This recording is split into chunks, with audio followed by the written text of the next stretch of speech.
Miakantony fitia ny voady izay natao mba ho tory ny tokantrano mbao iray tahionao rilay anjaka ao ny fitiavana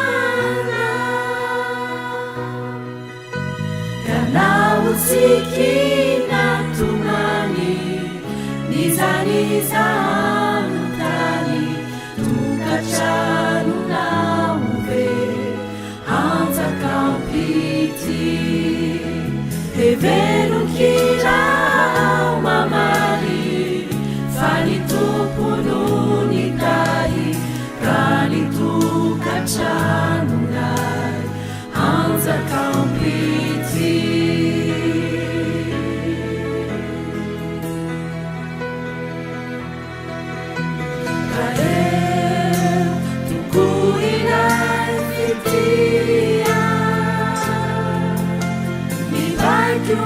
Tuasianao iarati Ianguna ku Jesus umeu fitiavana Ifakati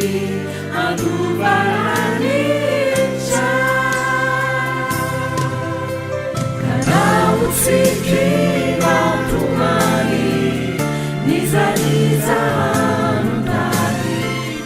Kachanu na uve hanza kampiti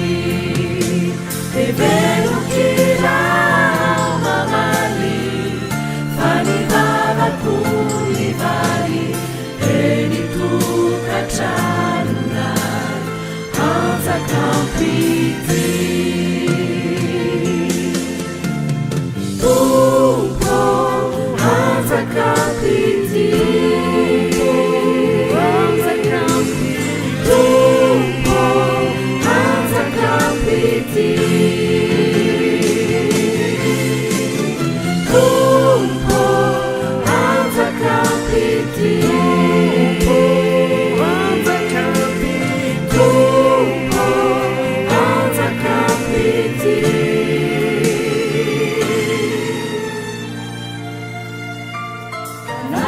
Sikina tumani niza hanutani tukachanu na uve hanza kampiti evenu kirao mamali fani vava kuni vali eni tukachanu na hanza kampiti